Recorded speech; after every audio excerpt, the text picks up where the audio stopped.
Genie grinding, watch him get rich, huh? Remember when I said I hit a lick, huh? I don't really wanna fuck the bitch, what? Willie went and made another hit, okay, like Prada on my motherfucking kid, huh? Louis on my motherfucking hip, huh? Curry how I dunk, no switch, hey, fucker gonna fuck that bitch, hey, if you ain't gon' fuck with me, you a dumb fuck, put up a hit but feel like one punch, look at my bank and I'm getting dumb rich, and I'm gonna count it up till 100,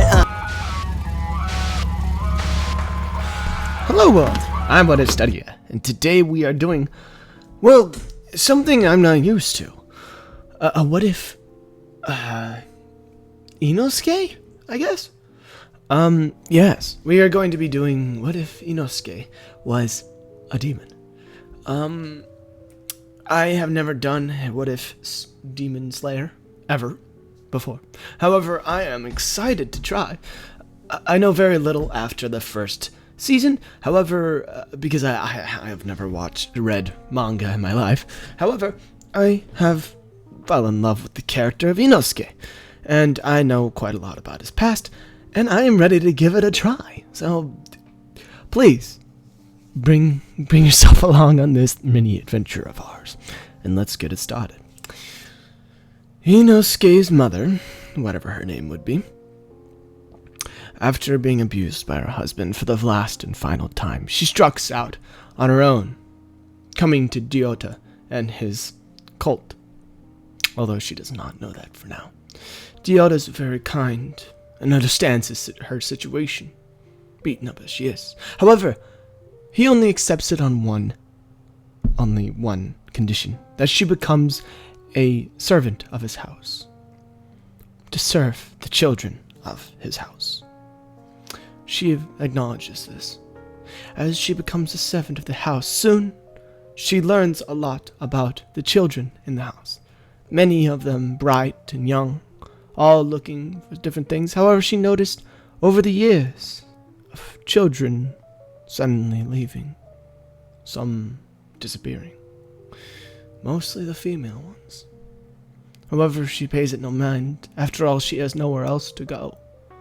One child, however, doesn't look around with the same ignorance as the others.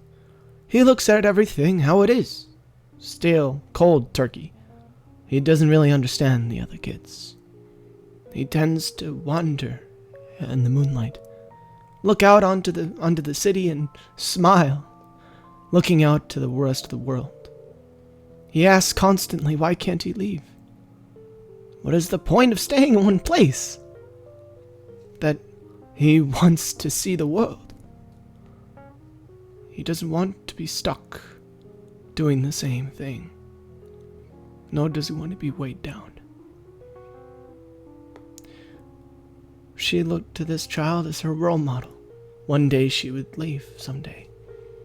That day would come sooner than she thought. As she walks into one final room, one day she hears something coming from that exact room, the maintenance room, one that she was never told to ever go into, on any circumstances. However, she came in, even though when she called in, when she said that she was going to be asleep around 2 o'clock at night. She hears weird crunching sounds from the room and opens it up to find the children eating away at a corpse of one of the maids that she had seen around the campus. She shrieks in horror, alerting Dota, as he immediately comes out of his house. She curses at him, tells him that he's a monster for doing this to these children. He says he has done nothing. He's only fed them the best and the finest. If you watch your mouth, you will become another one of their good-ass meals. She shrieks in horror as she leaps away from him, running down the walls, and running off into the courtyard to find one of the children cowering in a corner. No, not cowering. He was standing tall. He was simply off by himself. He didn't want to eat anymore. He was staring up at the stars again, wondering if he could leave. Now she understood what he wanted, what he was seeking after, what he was looking towards in the sky. She wanted to give him that. She picked him up as he looks questioningly at her as he has no idea what her plan is here, as she starts to run away into the forest. He, of course, only being around 4 or 5, is quite just not understanding the certain situation until she comes to a cliff. She starts to fill him in while she was running towards the cliff, as then she almost falls down it when she looks over down.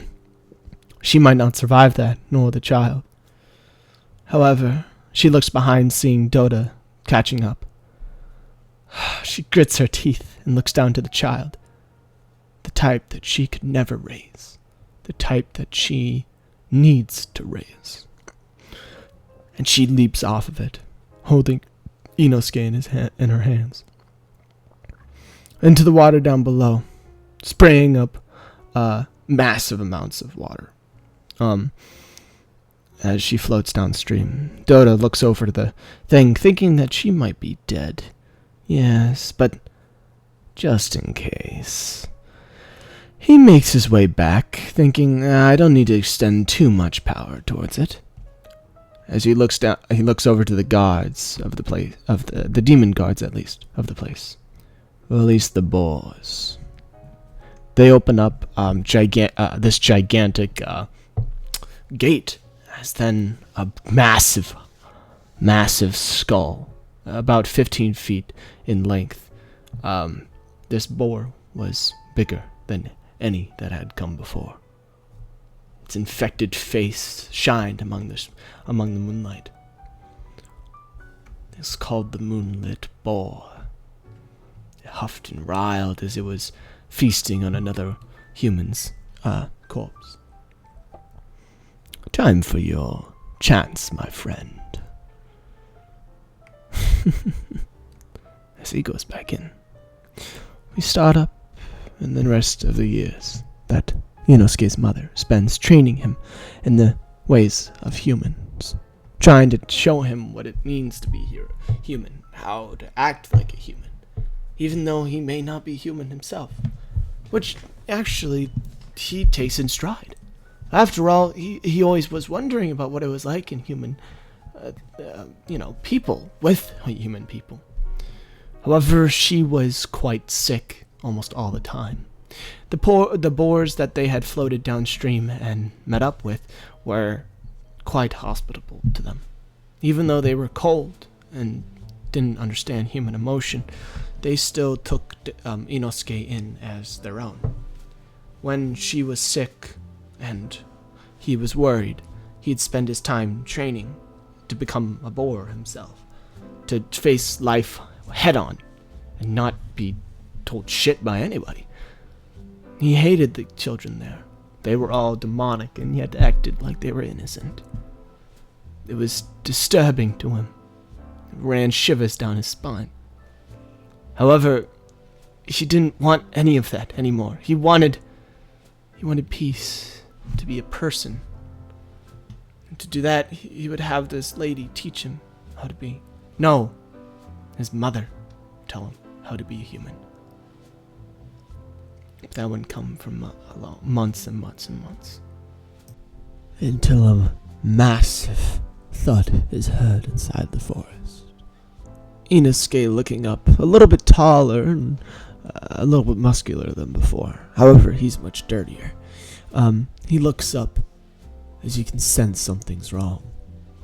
He puts his hands onto the ground, trying to feel around. However, he senses nothing. Nothing close enough to him for it to feel at least. And then, as he says, "Whoa, what is this? Who the hell?" I must tell Mother. As he dashes along the trees, going from branch to branch, charging wildly across them, until he finally gets, kind of like a monkey, jumps down from the branches and glides straight into the front of his mother as she's sitting there sickly. She's holding up her stomach right now. She's barely able to open her eyes right now. As he says, "We need to go, Mother. There are these monsters. Demons." I know of them. You do? Then we must go. Why haven't we started going? I sent word to the demon hunters a week before this. They should be getting here now to defend us. But right now we need to go. Take the boars, honey. I mean, son. Mother, I can't. I don't want to leave you behind. As she gets up and she says, they're only after me. They won't even touch you, Inoske. I just came up with that. Funny, eh? Inoske. Please, Mother, this is no time to be joking. As she says, she closes her eyes and looks to the floor. The patches under her eyes and this sickly look to her face only worry him more. Fine. I will go with you. Thank you. Thank you for this. As she grabs onto his hand and he starts to run off in a certain direction. That would get them to the nearest town, as she had told him. He never liked it there anyways, but we must go now. Mother, please pick up the pace. This is as fast as I can. Oh, God damn it. Get onto my back, she says. I'll crush you. I don't care, please. Just let me help you.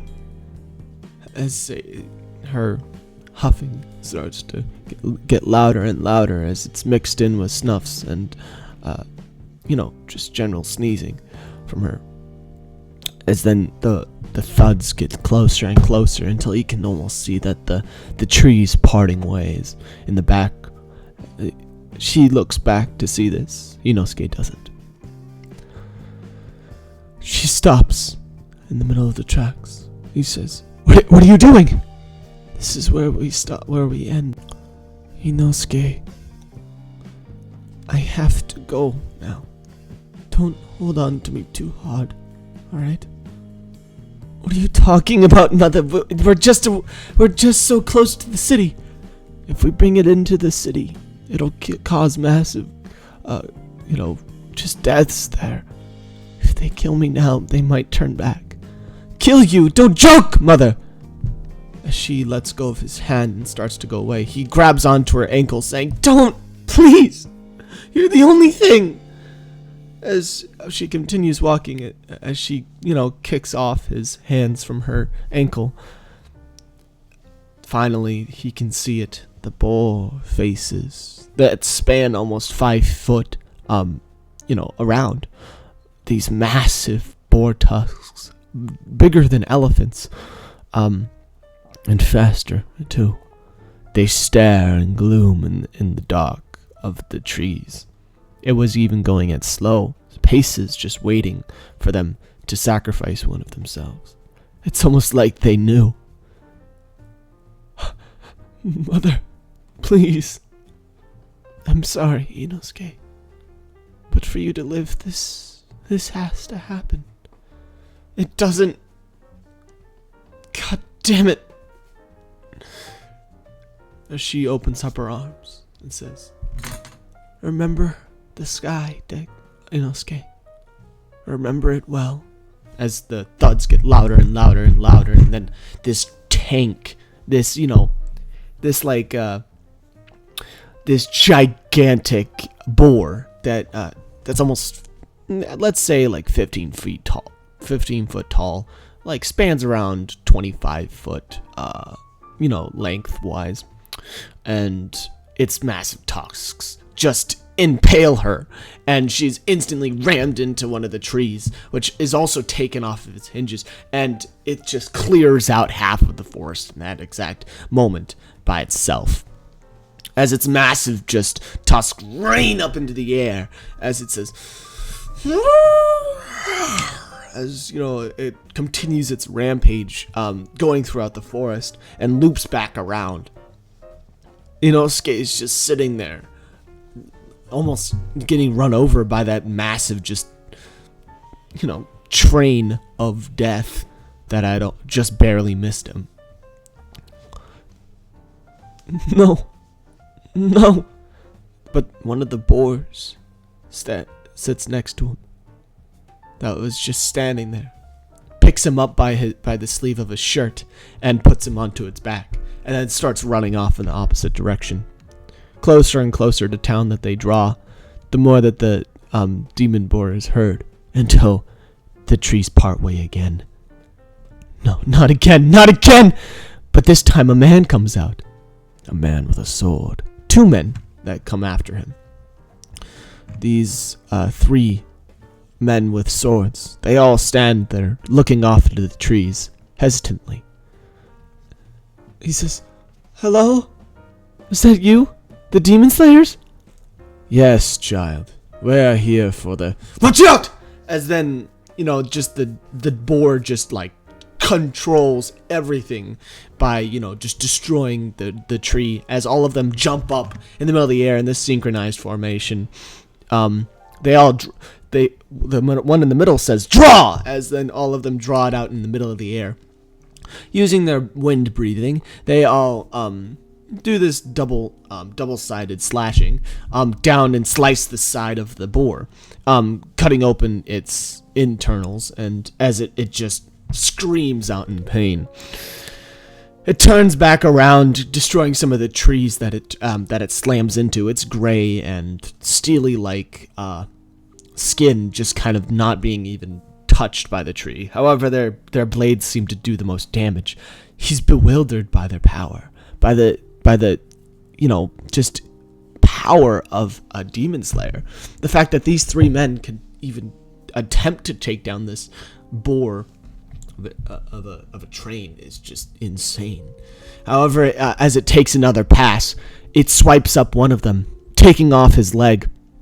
But he jabs his freaking sword into its eye, as it spurts out blood and roars again and falls off into its side. It rolls down to a steady halt. One of the men is limping, as the rest of them. One of them takes care of him, as the other starts cutting up the boar. Inoske goes over and asks, "Are you the Demon Slayers?" "Well, of course you are. Are you the men that are supposed to help me?" As they say. "I guess so now. Are you okay, kid?" He says, "Yeah, but my mother..." "No, I see." He holds this heart. This heart that was on the tree. He remembers back to why he's holding this heart now. It was still beating. This human heart. Was she a demon? No. She couldn't have been.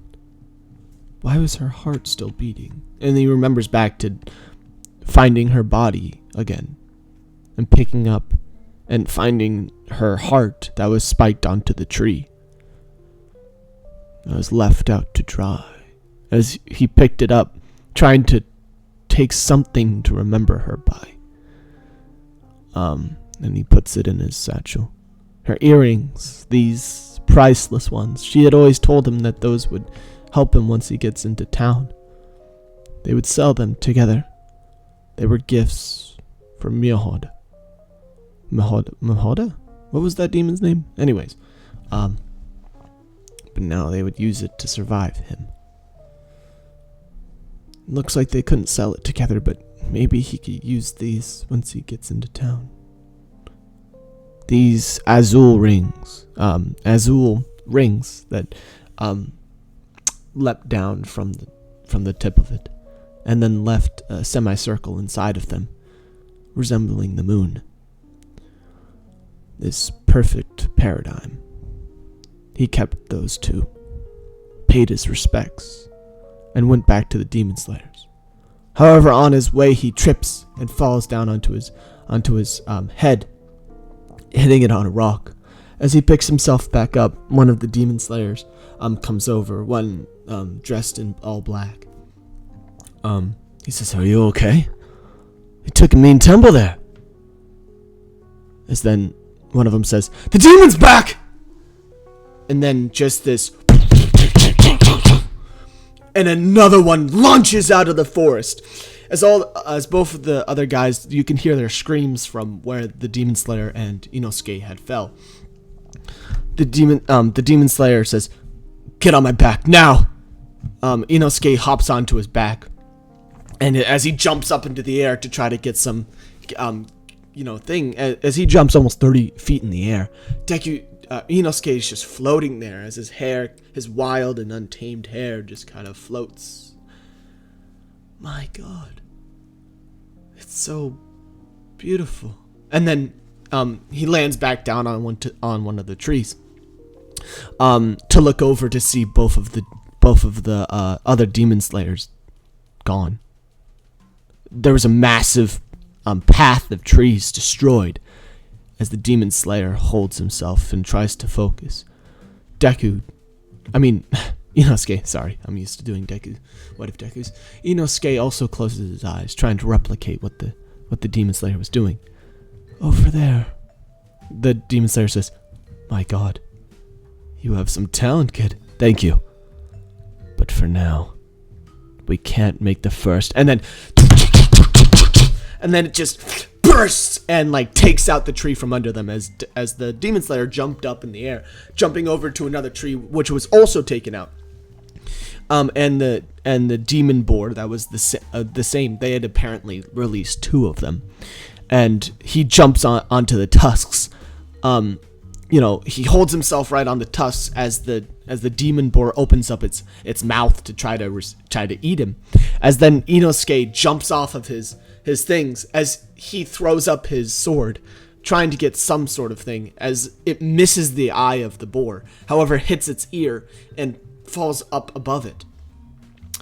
Inosuke, in this right position, he takes up the sword and jams it down onto the skull of the boar. However, it wasn't strong enough, as the boar continues its rampage and smashes the Demon Slayer into the tree. He spurts out blood as it gets a hold of his legs. He says, "Hit it harder, kid! Harder!" As then Inosuke says, "I'm trying." As then he picks up a rock from below. As one of the rocks gets kicked up by one of the boars, as he picks up the rock and smashes the top of the sword with the rock, bashing it further and further into the skull of the demon. This man is already being eaten in half as he uses his final words to say, "Kid, take my sword. It's yours now." And then falls into the eternal sleep. And he finally bashes it with a rock as the boar goes silent and then falls down to the ground, lifeless. Thank you so much for watching. That has been the first part to What If Inosuke Was a Demon. I have never watched the movie yet. I've watched the first season. I don't even remember that much from it, nor have I read any manga. But you know what? I love Demon Slayer just as much as somebody who has. Well, actually, maybe I'll take that back, because there's some people that are fanatics. But I do love Demon Slayer. Trust me, I just haven't gotten to it yet. But I hope that you all still like it, because I may be misinformed about some of it. But thank you so much for watching anyways. I'll see you guys sometime, somewhere. Goodbye.